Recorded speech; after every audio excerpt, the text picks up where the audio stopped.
बेटा उसमें करंट है। ओ जी सुमन, रुस्तम, तुम्हारा ध्यान कहाँ है? फोन में लगे पड़े हो। अभी बच्चे को करंट लग जाता तो खंबे से। मेरे बच्चे से दूर रहो, समझ में आई? इसको हाथ लगाने की कोई जरूरत नहीं है। क्या कहा? तुम्हारा बेटा? रुस्तम जी, मेरा भी बेटा है। क्या कहा? मेरा बेटा?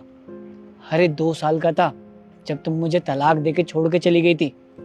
एक बार भी अपने बेटे की शक्ल तक नहीं देखी, और इन 3 सालों में तुम्हें एक बार भी अपने बेटे का ख्याल नहीं आया, और अब बड़ी माँ की ममता जाग रही है।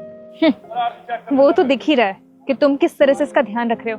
तुम्हें तो ये तक होश नहीं है कि ये खंबा छू रहा था, और तुम्हें पता है कि बारिश के महीने में इन खंभों में करंट आता है। अगर इसे कुछ हो जाता तो? मुझे मत सिखाओ कि अपने बेटे की परवरिश कैसे करनी है। इन 3 सालों में ना मुझे पता है कि मैंने अपने बेटे को कैसे पाला बिना माँ के। अगर तुम्हें अपने बेटे के साथ रहना ही था तो मुझे तलाक क्यों दिया? रुस्तम, माना कि मैंने तुम्हें डाइवोर्स दिया है, लेकिन मैं कभी अपने बच्चे को नहीं छोड़ना चाहती थी, क्योंकि कोर्ट में तो तुम्हें कस्टडी मिली थी मेरे बच्चे को संभालने की, लेकिन मैं कभी अपने बच्चे से जुदा नहीं होना चाहती थी। हाँ, मैंने जानबूझ के ली थी अपने बच्चे की कस्टडी, क्योंकि मुझे पता है डाइवोर्स के बाद तुम मेरे बेटे का ख्याल तो रखने वाली नहीं हो।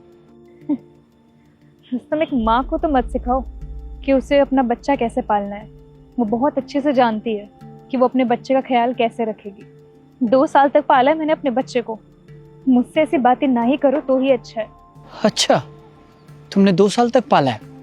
अगर तुम्हें उज्जी की इतनी परवाह होती ना तो तुम मुझे तलाक देके हम दोनों को छोड़ के नहीं जाती।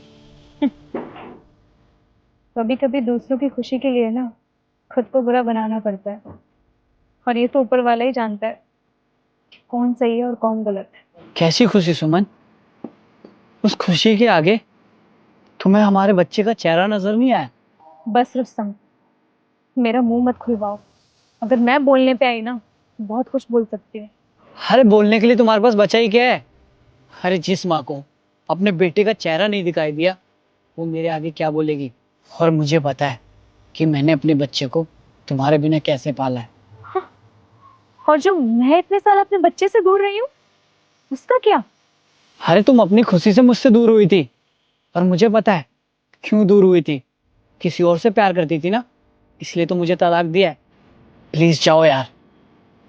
सच जानना चाहते हो ना? अरे क्या सच बताओगी? सच जानने के लिए कुछ रह नहीं गया है। और बताओ क्या बताना है तुम्हें? मैंने तुम्हारी खुशी के लिए तुम्हें डाइवोर्स दिया है। मेरी खुशी?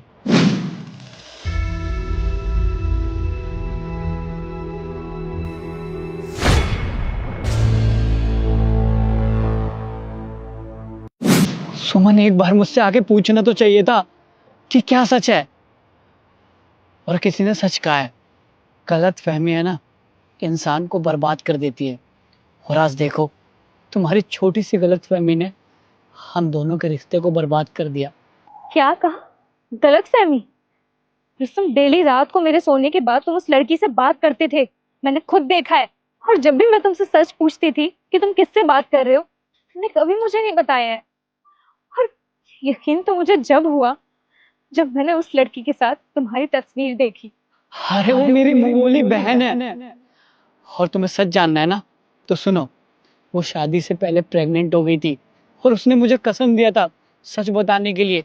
इसलिए मैंने तुम्हें कभी सच नहीं बताया, और तुम्हारे सोने के बाद उससे बात करता था ताकि तुम्हें पता ना चले। और तुमने तुमने क्या क्या सोच लिया यार। मुझसे इतनी बड़ी गलती हो गई। एक छोटी सी गलतफहमी के चक्कर में अपने बच्चे से 4 साल दूर रही। मैं अब तक बस तुम्हें कसूरवार समझती रही, लेकिन आज पता चला कि सच तो कुछ और है। प्लीज रुस्तम, हो सके तो मुझे माफ कर दो। मैं अब अपने बच्चे से कभी अलग नहीं हो सकती। गलत फहमियों के चक्कर में ना जाने कितने रिश्ते बर्बाद हो जाते हैं, और आज उन रिश्तों में से हमारा रिश्ता भी है।